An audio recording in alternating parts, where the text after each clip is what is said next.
Okay, excellent. So we are now ready to roll. So I've got the strains, I've got them written out here. And now we can get towards part 3 of this movie, of this problem. And what I want to do is to say, now we need to map this towards stresses. So just to remind you, if we were to go to the textbook, just open up the PDF quickly. We typically, if we had the strain vector, we would typically, let me just quickly get to the PDF, we would typically take that strain vector and multiply it with this expression, and then get the stress directly out. So I'm going to just do it sort of just in reverse because I'm doing it by handy on the board. I'm just going to say that the strain vector is equal to this. So I'm going to have then essentially these 3 unknown stress components. I'm going to argue and solve them. And then essentially what we'll see is these strains are 0, so these stresses must be 0. So that is what will follow from that. Okay.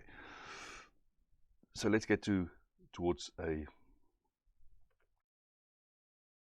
PDF version where I can put the PDF here in the middle and we can look at that. Okay, so let me just open up for me. I can see clearly. So okay, so what I have is here is I've got epsilon xx. Epsilon xx is that first term. That is equal to T over E, and that is also equal to sigma x over E minus sigma y, this is mu over E, minus sigma zz mu over E. And that was from the derivation we did for the generalized Newtonian law. Epsilon y is equal to minus mu over Te, and that is equal to minus nu sigma xx over E. This would be just plus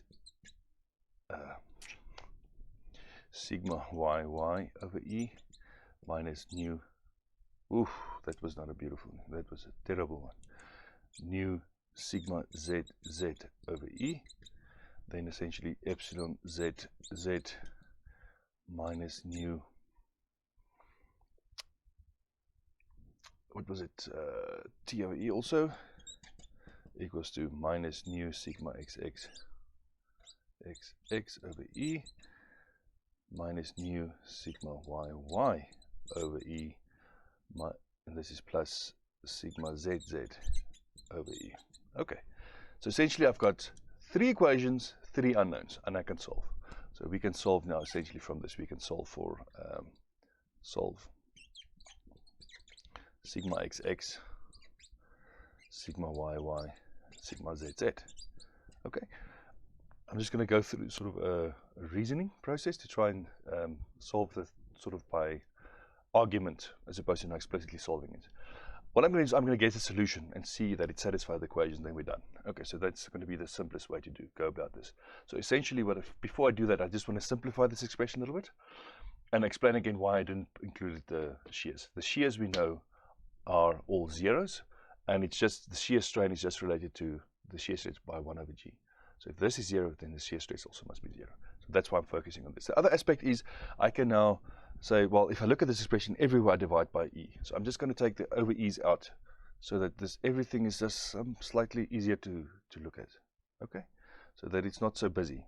So that will be 1 over E. I can divide that out, divide this out, divide this out, divide this out, divide this out, divide this out, divide this out, divide this out. Okay, so that is essentially where I am. So hopefully that is now clear. And now I can say, if I look at this expression here, if I look at what's going on here, this whole term, if I add all of these things together, it must be equal to T. Okay. If I look at this expression here, I see I must get a minus mu T. Okay. If I look at this expression, I also must get a minus mu T. So if I make a good stab at what I think is a good solution here is, and because my T is applied in the x direction, I would go and say, let's check if the solution is sigma xx equals to T. And that sigma y and sigma zz, our reason must be equal to 0. And the reason I say that is as follows. Sigma xx is essentially the direction which I apply the traction. There's no other tractions in y and z, so that's one argument to say why those should be 0. But more importantly, if I just want to do it algebraically, not more importantly, but just an alternative way is just to do it algebraically, to say, let's make this T, then essentially this has to be 0. If I want to make this as a solution, if I want to get a solution T, then this has to be 0, okay? And if this is 0, then this must be 0, this must be 0, this must be 0, and this must be 0. And then what I'm left with is this.